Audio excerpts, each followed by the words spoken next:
Tractor Chasers. We are out in the field with a dairy farm working on chopping corn silage with their two John Deere forage harvesters. A lot of you will probably recognize this from the Farming, Fixing, and Fabricating YouTube channel. I was able to spend most of the day here, so we got a lot of awesome shots of them running the two choppers together, opening up fields, and going back to the silage bunk to see them packing silage. And I also got up in the cab with Andy to hear how harvest is going for them. They were able to run their two forage harvesters together. One is a John Deere 8700 and the other one is a 9900. It was impressive to see how fast they could knock out these cornfields. There are lots of different shots of them lining up the choppers to open up fields and running them side by side throughout the video, so you're going to want to stick around. Now let's go watch this action and then we'll get up in the cab with Andy to find out how harvest is going.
Alright guys, I am up in the cab with Andy Horgan and we're chopping some corn. How's it going so far, Andy? Yeah, it's been going real good.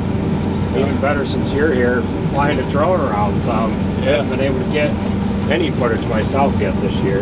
Yeah. You're not able to fly a drone and chop corn at the same time? I can do it, but my remote I had trouble with the other day, and I don't know, as we come into the close of chopping corn, it's nice that Josh got out here today, and we got him some pretty good shots. It just, I don't know, we couldn't even write a script for how things worked out, I don't think. Yeah. So we tried to keep things placed, and got both machines running today, which, depending on where he puts this clip in the video, you've either already seen that or you're going to see it. So, the corn did get a frost on it, right? So it's this corn that we're chopping right now, yes, it did get frosted. The moisture's coming through right now at about 60% moisture. However, just looking at the corn, you'd think it was a lot drier than that. This is a BMR variety. And it usually holds its moisture anyways compared to what it looks like. This corn's a little shorter than what we've chopped up so far this year. But yeah, it has been frosted. It's only yielding, this stuff here is only yielding 12 to 15 ton to the acre. But we have seen our yields as good as last year, if not a little better. Oh wow. It's remarkable. With how dry it's been this year, we all thought, in neighboring farms as well, that, well, we got to write this year off. Yeah. And we have bought some corn, and neighbors have bought corn. One of my neighbors, he ran out of bunk space yesterday. He's got to put corn on the ground tomorrow. Yeah, early this spring, it seemed like everyone was looking for where they were going to get their extra corn. And yeah. Now we get a little farther west of here, it's not, you know, they definitely had some issues with yield, but this particular area here has been pretty good. It seemed like corn did more in the last 6 weeks than it did throughout the whole growing season this year. yeah.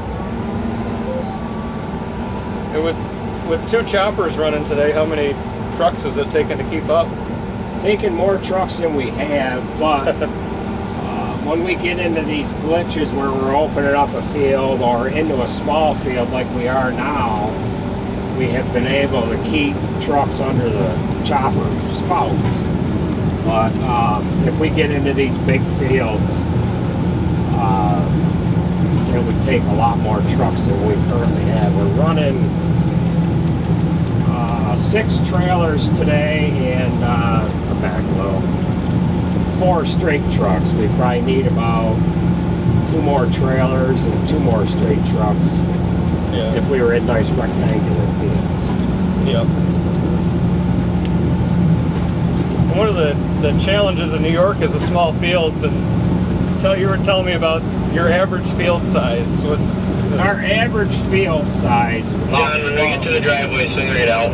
About 12 acres. So I have an iPad to my right here, and on this iPad I have my planting log, and this is all the fields that we planted this year. I think there's eight pages on this iPad. Now the different colors are red, Jared planted with his planter, black I planted with mine, and then brown he planted with my planter. There's some duplicate fields in here where we're both in the same field, and I just had to catalog it that way so that if we seen a glitch somewhere, we knew, well, both planters were in that field. But yeah, our average field size is 11 or 12 acres. Yeah. That's a lot of moving in between fields. But it's just what we have to deal with. As far as some of our ground, we have to strip it just because of erosion. You know, you have to keep that erosion risk down. Meet me at the other end, Fitz. I'll break down through the middle here.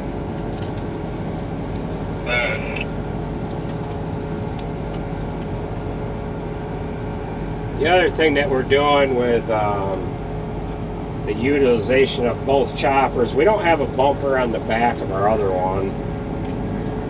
We do all the opening up with this one. Whitaker is running the other chopper, but he did break some paths in that other field with a truck behind him. There isn't any obstacles out in the middle of the field, which you hope not, but going around the outside of these fields, we have had quite a few incidents this year with downed trees. The ash in this area, it seems like there's more downed trees in the past couple of years than we've ever seen. Yeah. And you were saying that you did kind of find one the other day. I found one last week, a week ago today. We generally only go about anywhere from 2.5 to 3.5 miles an hour when we're driving with a truck behind, because the truck's only 8 foot wide, and the ground is a lot rougher this year because of what we dealt with during the planting time this year. Planters made marks, the tractors, the ground is just rough.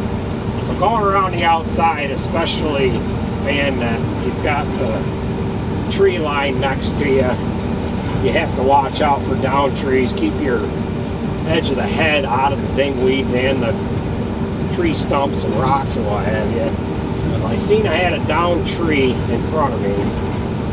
Jared was behind me with probably 3/4 of a trailer load. Instead of just stopping, I didn't have time to grab the mic. You need 3 hands to do that. So I just picked the head up and turned. He seen the tree about the time I did. He was already stopping, but I didn't know that. I didn't want to smash up in front of that truck. So when I turned, I ended up lifting the head over the top of the tree, but there was a good sized limb that was out quite a ways that I hit. Ended up breaking all of the blades on the one drum. And then when I backed back around, I grabbed that same limb, the valve stem on this right tire, and blew the tire. So, if anybody's going to hit a tree with a chopper, I'd rather have it be myself than the other guy. Yeah.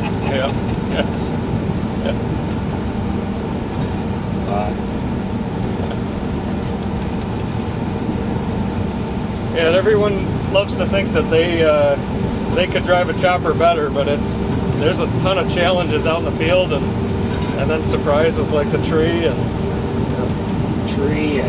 ruts from the planters, and then the occasional sprayer rut that you have to cross or come into like that. There was a spot in the field that the planter couldn't get through. So we had to slowly go across that. You don't want to dip the head down into the ground at all. And sometimes what you'll find with these wet spots, a planter could kick up a stone, or the sprayer could kick up a stone.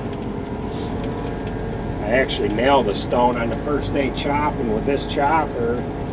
The second time around, the first field we chopped, and broke knives off of one of the spinners, cutting blades.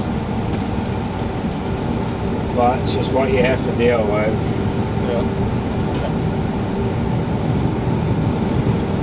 Well, I appreciate you letting me get some videos of you guys chopping, and it was awesome to get them lined up like that. Yeah, it worked out great having you stop out today.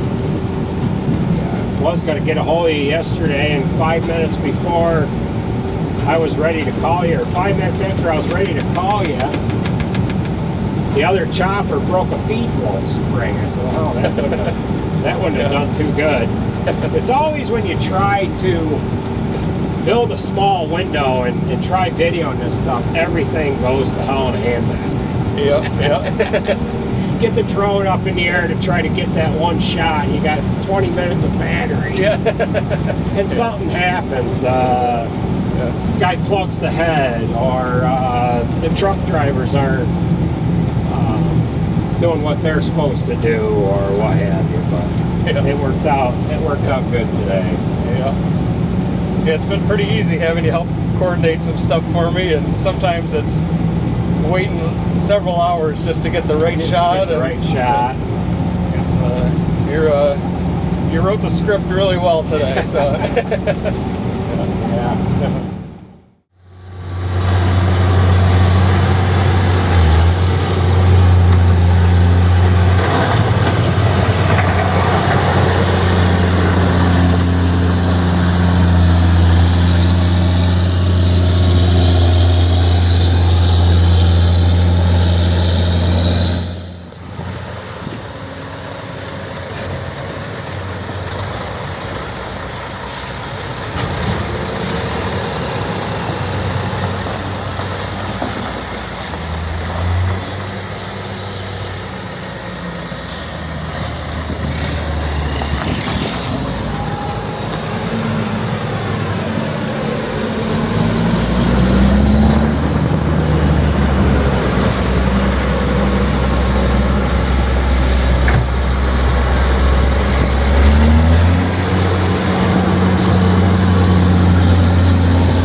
you love being out in the field with this dairy farm working on chopping corn silage. If you haven't already, go check out Andy's Farming, Fixing, and Fabricating YouTube channel where you can follow along with his day-to-day dairy farm activities. If you love seeing farm equipment like this in action, please take a minute to subscribe to the Tractor Chasers channel so you don't miss any videos. Thanks for watching.